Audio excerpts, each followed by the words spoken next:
sahabat angka, bertemu lagi bersama saya Nabila Laida Suraya di paparan materi kalkulus. Kali ini saya akan memaparkan materi tentang limit fungsi trigonometri. Simak baik-baik ya. Let's go.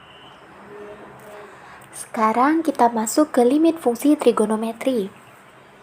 Sebelumnya pasti kita pernah mengenal atau belajar tentang limit fungsi polinomial dan limit fungsi rasional. Nah, limit dari fungsi polinomial itu kan dapat ditemukan dengan cara substitusi. Begitupun dengan limit fungsi rasional dapat ditemukan dengan substitusi dengan syarat penyebut tidak nol di titik limit. Nah, aturan substitusi ini berlaku pada fungsi trigonometri.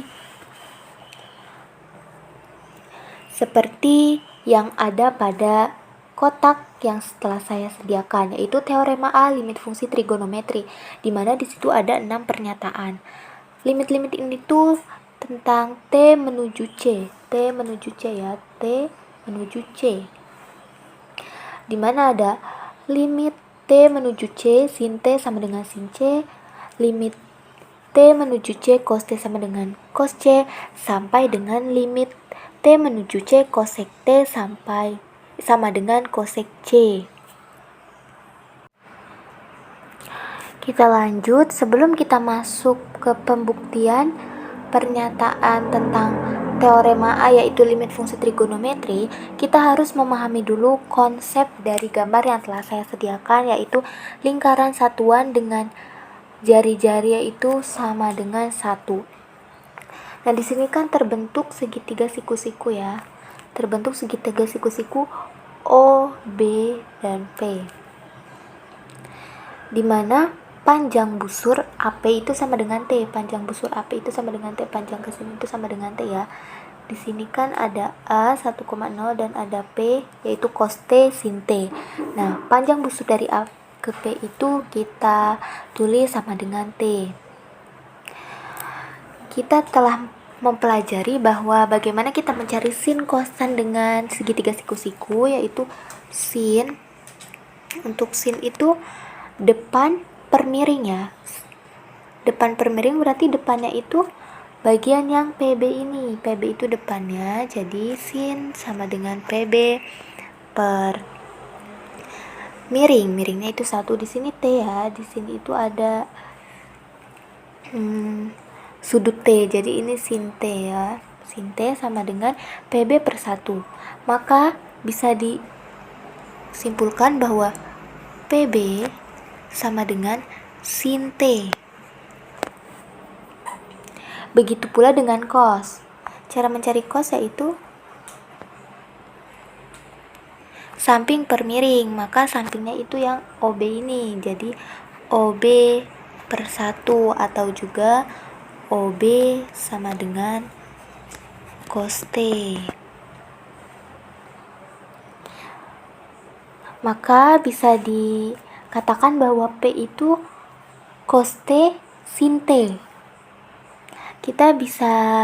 Nah dari sini kita bisa lanjut dan membuktikan dengan pernyataan teorema A tersebut. Sekarang kita masuk ke pembuktian teorema A limit fungsi trigonometri. Pernyataan yang pertama yang tentang limit T menuju C sin T sama dengan sin C ya. Sekarang kita buktikan. Pertama-tama kita tetapkan di mana C itu sama dengan 0. C sama dengan 0 atau C tidak sama dengan 0.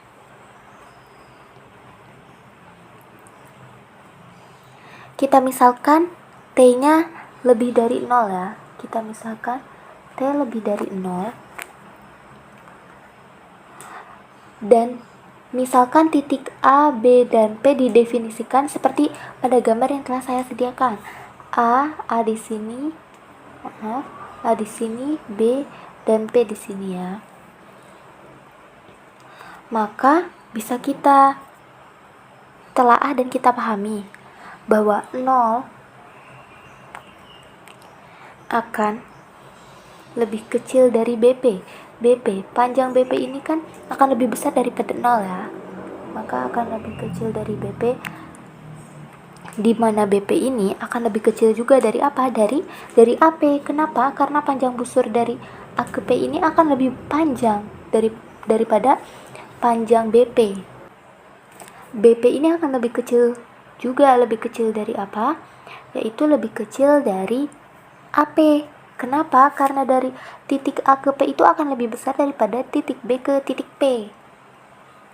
Kita bisa tulis seperti ini, dan AP juga akan lebih kecil dari busur AP, di mana busur AP-nya itu kan sini ya. Kita bisa gambarkan seperti itu lah. Kita bisa misalkan T atau apa. Nah, maka dari itu busur AP itu kan T. Maka AP akan lebih kecil dari busur AP. Begitu. Tapi kita harus ingat bahwa BP ini kan sama dengan sin T. BP ini kan sin T, dimana tadi kita mencari sin T, dan busur AP ini tuh sama dengan T, sehingga akan diperoleh 0 lebih kecil dari sin T lebih kecil dari T, atau bisa kita sebut juga sin T lebih besar dari 0 dan lebih kecil dari T. Karena tadi sudah kita misalkan T lebih besar dari 0, sekarang kita misalkan T itu lebih kecil dari 0. T lebih kecil dari 0.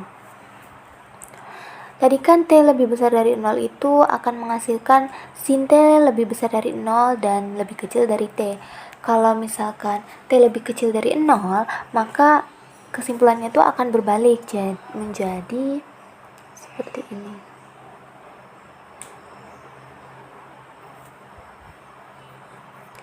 Menjadi sin T lebih besar dari T dan lebih kecil dari 0. Hanya kita ubah penempatan 0 dan penempatan T.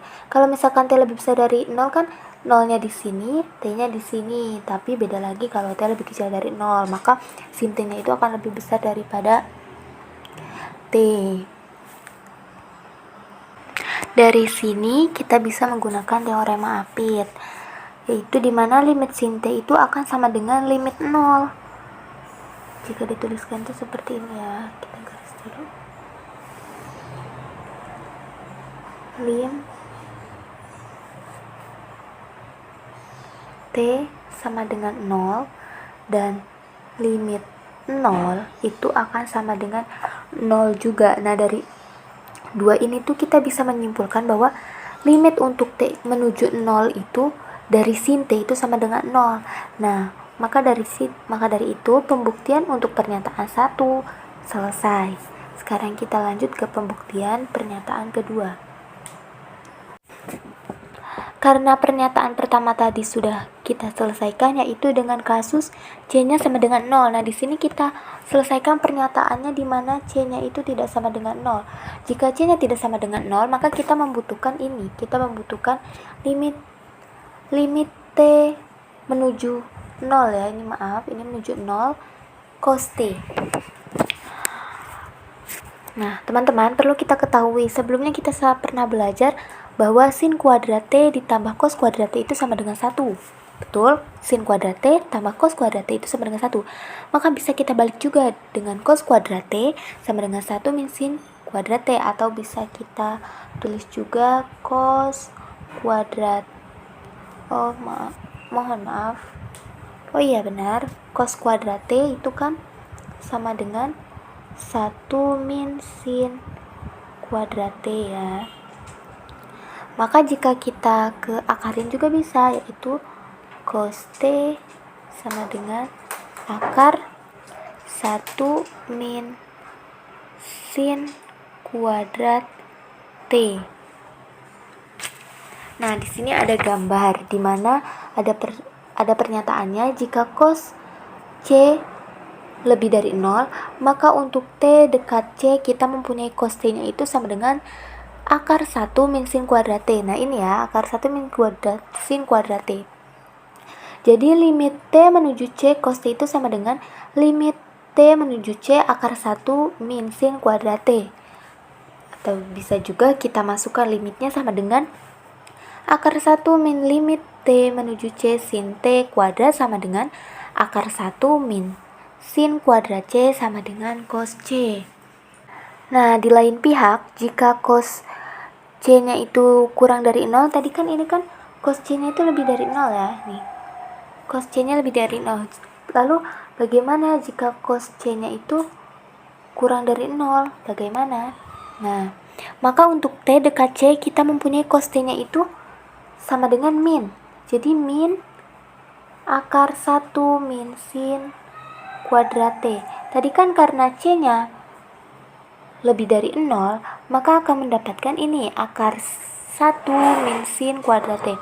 Tapi jika cos C-nya kurang dari 0, maka tandanya akan berubah menjadi min. Nah, maka dalam kasus ini limit T menuju C-nya C cos T itu sama dengan limit T menuju C min ini ya, ini min akar 1 min sin kuadrat T sama dengan kita masukkan limitnya, yaitu jadi min akar 1 min limit T menuju C sin T kuadrat sama dengan min akar 1 min sin kuadrat C sama dengan min cos kuadrat C, min akar cos kuadrat C sama dengan min mutlak cos C sama dengan cos C. Sekarang kalau kita punya contoh, misalkan carilah limit T menuju 0, T kuadrat cos T per T plus 1. Maka bagaimana cara menyelesaikannya? Di sini kita punya contoh soal, yaitu limit T menuju 0 T kuadrat cos T per T. Bagaimana cara menyelesaikannya? Yaitu dengan kita pertama boleh kita pisahkan dulu. Misalkan jadi limit T menuju 0 kita pisahkan menjadi T kuadrat per T plus 1 dikali limit T menuju 0 cos T. Lalu kita substitusikan yang T kuadrat T plus 1 kita masukkan sama dengan 0 kuadrat per 0 plus 1 dikali limit T menuju 0 cos T itu kan yang sebelumnya kita bisa mencari, kita dapatkan 1 kan, berarti sama dengan 0 kuadrat 0 per 0 plus 1, jadi 0 dikali 1 sama dengan 0.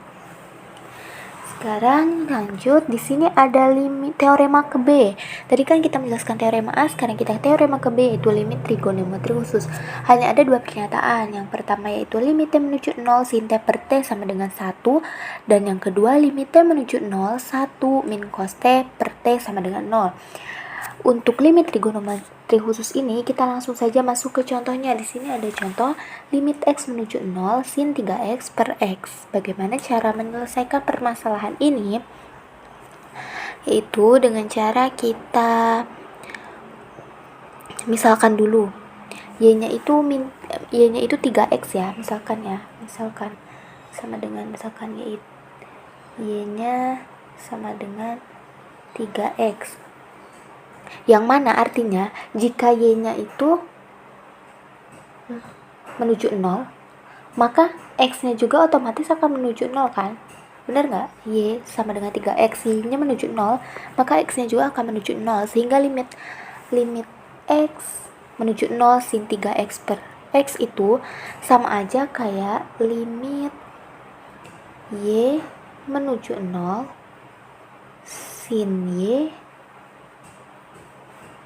per Y sama dengan 1. Ini berarti limit X menuju 0 untuk limit X menuju 0 sin 3X per X itu sama dengan berapa? Sama dengan limit X menuju 0 3 sin 3X per 3X. Kenapa sih jadi 3X? Kan tadi di soalnya itu X ya.